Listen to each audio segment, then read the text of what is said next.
Ok, senhores, já é boa noite, não é nem mais boa tarde, né? Vamos continuar aqui com as nossas aulas. Então, a pergunta que é a pedra filosofal da virologia. O vírus é a mais complexa associação de moléculas ou a forma de vida mais simples da natureza? Então, essa é a grande questão que divide a comunidade científica dos virologistas e taxonomistas. Os vírus têm características muito simples de seres vivos, mas também têm uma complexidade muito grande, muito intrínseca própria deles quando se trata de sobrevivência, né? Não é à toa que eles estão adaptados até hoje e estão aí há bilhões de anos. Então vamos ver outras características que definem seres vivos que foram cunhados esses termos pelos cientistas do mundo inteiro desde o século XVII. Um ser vivo é um organismo de alta complexidade que nasce e alcança a capacidade para se reproduzir e morre. Nem sempre foi assim.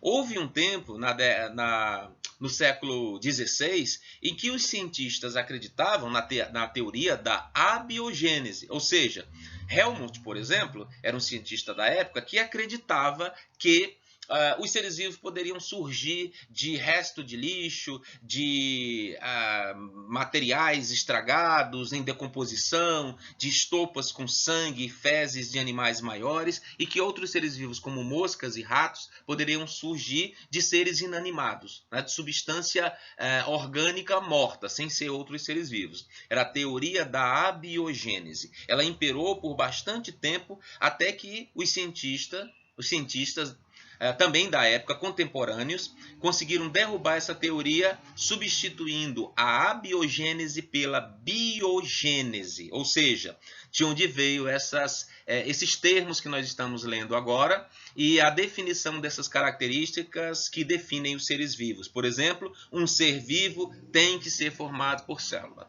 Um ser vivo tem que ter característica de se reproduzir sozinho.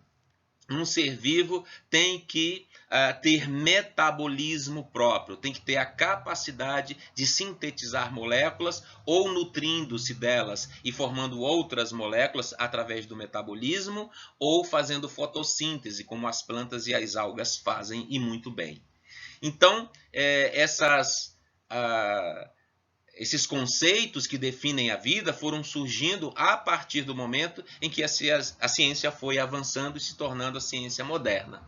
Hoje, entende-se por organismo todo aquele que consegue extrair energia por meio de nutrientes, que consegue se reproduzir e se adaptar às mudanças do ambiente. Os vírus não conseguem se reproduzir sozinhos, mas conseguem se adaptar. Eles se adaptam às mudanças do meio ambiente para ficarem mais fortes, né? Você está vendo aqui algas unicelulares, porém autotróficas. Elas são independentes, são capazes de sintetizar os seus compostos orgânicos a partir de substâncias inorgânicas, como água, dióxido de carbono, utilizando a luz do sol para sintetizar essas substâncias orgânicas, tá bom? Vírus não são capazes de fazer isso. Os seres vivos funcionam por si mesmos sem perderem a sua condição estrutural até a hora da morte. Tá? Então, outra característica de ser vivo é essa, que diz que todos estes seres são constituídos por células, né? Por isso são considerados seres vivos, em cujo interior ocorre diversas sequências de reações químicas que são catalisadas pelas enzimas. É o metabolismo celular. Mesmo um ser simples como esse daqui, da extrema direita que você está vendo, que é um paramécio, que é um organismo unicelular de vida livre, que vive na água, ele tem uma certa complexidade, um certo grau de metabolismo, e ele é heterotrófico, não é como esse azulzinho aqui, né, as euglenas que são autotróficos, mas o paramécio se alimenta de substâncias, faz digestão intracelular e tem organelas especializadas para fazer essa digestão intracelular com enzimas. Intracelular quer dizer dentro da célula, extracelular quer dizer fora da célula, tá bom? Conceitos básicos de biologia é super importante para entender processos mais amplos, que nós vamos estar cada vez mais entrando nele. Lembra que eu falei que essa era a razão de você fazer a pesquisa? Então é isso, tá, pessoal? Depois não diga que eu não avisei, que está ficando difícil cada vez mais, porque vocês ficaram com preguicinha de fazer a pesquisa. Então, quem não fez, faça, porque vai ser mais fácil de você entender o que está